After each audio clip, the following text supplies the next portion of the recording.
अस्सलाम वालेकुम। आज के लेक्चर के अंदर हम स्टार्ट करने जा रहे हैं बायोफार्मास्यूटिक्स। सही है, ये हमारे पास पहला लेक्चर है किसका, बायोफार्मास्यूटिक्स का। सही है, सबसे पहले पता होना चाहिए कि हमारे पास बायोफार्मास्यूटिक्स क्या होता है। सही है, इसके अंदर डिफरेंट टर्मिनोलॉजीज वगैरह हैं, वो मैं आपको इस वीडियो के एंड में बता दूंगा। और उसके बाद हम चैप्टर स्टार्ट करेंगे गैस्ट्रोइंटेस्टाइनल एब्जॉर्प्शन का। सही है, स्टार्ट करते हैं सबसे पहले कि हमारे पास बायोफार्मास्यूटिक्स क्या होता है। बायोफार्मास्यूटिक्स के अंदर हम स्टडी करते हैं relationship between the physical, chemical and biological properties of the drug, यानी तीनों तरह की प्रॉपर्टीज को स्टडी करेंगे, फिजिकल भी, केमिकल भी और बायोलॉजिकल भी। It's doses form and pharmacological response observed after it administration. हम ये देखेंगे कि हमारे पास जो ड्रग बनी है उसकी डोजेज फॉर्म क्या है, उसका फार्माकोलॉजिकल रिस्पॉन्स क्या है और आफ्टर द एडमिनिस्ट्रेशन। सही है, उसके बाद आता है हमारे पास गैस्ट्रोइंटेस्टाइनल एब्जॉर्प्शन। इसको हम लिंक करेंगे ड्रग को किसके साथ, गैस्ट्रोइंटेस्टाइनल एब्जॉर्प्शन के साथ। फर्स्ट करें कि हमने एक ड्रग बनाई और वो हमने ड्रग क्या ली, ओरली एडमिनिस्टर की। सही है, ओरली एडमिनिस्ट्रेशन करने के बाद हम देखेंगे कि जो जीआईटी ट्रैक है उसका क्या इफेक्ट होगा उस ड्रग के ऊपर। सही है, ड्रग जो कि इन्वॉल्व होती हैं intent to show their effect and absorb systemically, वो ड्रग जो सिस्टमिकली एब्जॉर्ब होंगी उन्हें हम क्या नाम देते हैं, सिस्टमिकली एक्टिव ड्रग्स का। सही है, ये it is intended to deliver the maximum amount of drug at the systemic circulation. ये हमारे पास क्या करता है, एक मैक्सिमम अमाउंट ऑफ ड्रग को क्या करता है, सिस्टमिक सर्कुलेशन के अंदर क्या करता है, डिलीवर करता है। सही है, अगर हम बात करते हैं एक्सटेंट रिलीज फॉर्मुलेशन की, तो वो भी क्या करते हैं, अपना ड्रग पार्टिकल्स रिलीज करते हैं at the site of application, और ये हमारे पास क्या होते हैं, और स्लोली ड्रग को क्या करेंगे, रिलीज करेंगे।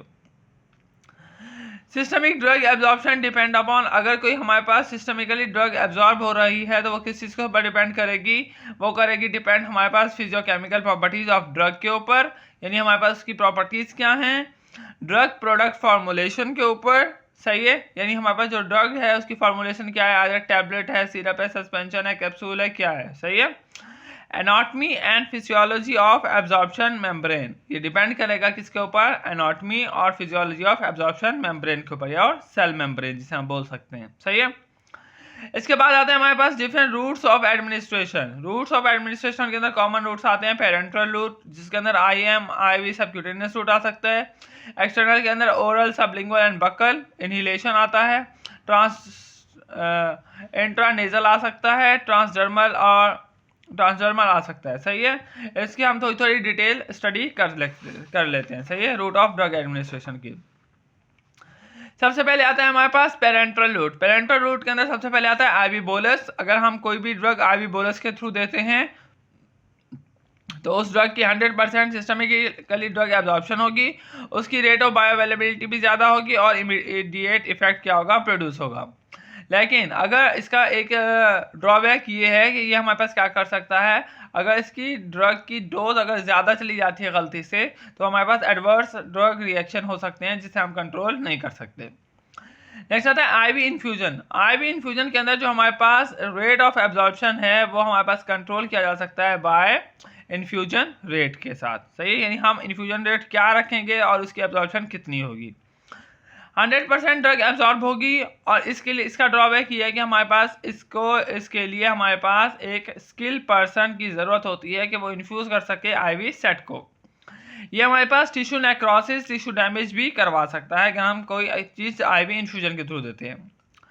सबक्यूटेनियस इंजेक्शन हम क्या करते हैं, प्रॉम्प्ट करता है एक्वस सोल्यूशन को, यानी ये एक्वस सोल्यूशन के अंदर ज़्यादा हेल्प करेगा। स्लोअर एब्जॉर्प्शन होगी फ्रॉम रिस्पिरेटरी फॉर्मुलेशन। एग्जाम्पल के अंदर आता है हमारे पास इंसुलिन इंजेक्शन, वो हम क्या देते हैं, सबक्यूटेनियस लेते हैं। इंट्राडर्मल के अंदर क्या आता है कि ड्रग जो कि हम इंटेंट करेंगे सरफेस एरिया ऑफ स्किन के ऊपर। सही है, यूज़ करते हैं एलर्जी और डायग्नोस्टिक टेस्ट के लिए। सही है, नेक्स्ट आता है आईएम इंजेक्शन। आईएम के अंदर क्या होगा हमारे पास, rapid from aqueous solution. Aqueous solution अगर होगा तो उसका जो स्प्रेडिंग टाइम है आईएम के थ्रू वो क्या होगा, ज़्यादा होगा। Slower for the non aqueous solution, non aqueous के लिए क्या होगा, कम होगा।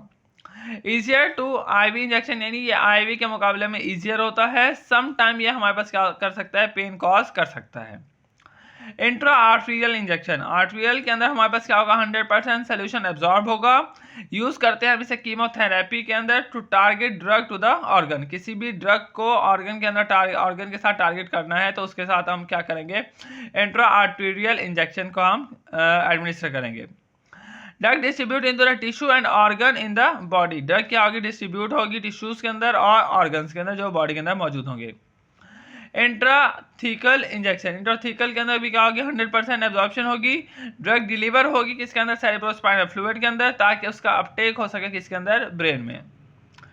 इंट्रापेरिटोनियल इंजेक्शन, ये हमारे पास ज़्यादातर यूज़ होता है लेबोरेटरीज एनिमल के लिए शॉर्ट स्केल के ऊपर, यानी अगर हम रेड माइस या रैबिट्स के अंदर हम क्या करते हैं, पेरिटोनियल इंजेक्शन लगाते हैं फॉर टेस्टिंग के लिए, सही है। तो उसके अंदर हम क्या करते हैं, इंट्रापेरिटोनियल इंजेक्शन यूज़ करते हैं। नेक्स्ट आता है हमारे पास एक्सटर्नल रूट, एक्सटर्नल रूट्स के अंदर सबसे पहले आएगा बक्कल और सबलिंगुअल। बक्कल के अंदर बक्कल और सबलिंगुअल के अंदर क्या होगा, रैपिड एब्जॉर्प्शन होगी किसकी, लिपिड सॉल्युबल ड्रग की, नो फर्स्ट पास इफेक्ट इसके अंदर मौजूद होगा। ओरल के अंदर क्या होगा, एब्जॉर्प्शन होगी, एब्जॉर्प्शन वेरी करती है ड्रग टू ड्रग, जनरली हमारे पास लोअर एब्जॉर्प्शन होगी, सही है। Rate compare to IV bolus और आईएम इंजेक्शन, सेफ है और इजीएस्ट वे है कौन सा, हमारे पास ओरल रूट। नेक्स्ट आता है इंटरनल रूट, इंटरनल रूट के अंदर आता है हमारे पास रेक्टल रूट। रेक्टल रूट के अंदर क्या होगा कि हमारे पास एब्जॉर्प्शन जो होगी वो वेरी करेगी फ्रॉम सपोजिटरीज, सही है। More reliable from enemas, patient who can not swallow medicine, और ये से हम उन पेशेंट्स के लिए यूज कर सकते हैं जो पेशेंट ड्रग को swallow नहीं कर सकते। अदर रूट्स के अंदर आ सकता है हमारे पास ट्रांसडर्मल रूट और इनहेलेशन रूट। ट्रांसडर्मल रूट्स के अंदर हमारे पास क्या होगा, ड्रग की एब्जॉर्प्शन स्लो होगी, सही है, और इनहेलेशन के अंदर एक फिक्स अमाउंट ऑफ ड्रग हमारे पास डिलीवर होगी एयरवेज के अंदर, और वो हमारे पास क्या करेगी, एक अपना इफेक्ट प्रोड्यूस करेगी। नेक्स्ट आता है फैक्टर अफेक्टिंग ड्रग एब्जॉर्प्शन, कौन कौन सी चीज़ें हो सकती हैं जो कि ड्रग की एब्जॉर्प्शन को क्या करेंगी, अफेक्ट करेंगी। सबसे पहले आता है blood flow at the site of administration. सबसे पहले हम देखेंगे कि जो हमारे पास ड्रग है at the site of action, उसके ऊपर ब्लड सर्कुलेशन कितनी है। जितनी ज़्यादा ब्लड सर्कुलेशन होगी उतनी जल्दी ड्रग हमारे पास क्या होगी, एब्जॉर्ब होगी। फिर जो chemical properties of drug and it's formulation, ये देखेंगे कि हमारे पास जो केमिकल और फिजिकल प्रॉपर्टीज हैं ड्रग की वो क्या हैं, और वो फॉर्मुलेशन किस तरीके की है हमारे पास, सही है। उसके बाद आता है हमारे पास pathophysiological condition at the absorption side, यानी जो हमारे पास सेल मेम्ब्रेन है या कोई किसी भी सेल की मेम्ब्रेन है जहाँ से हमारे पास ड्रग ने क्या होना है, एब्जॉर्ब होना है, उसकी कंडीशन कैसी है, सही है।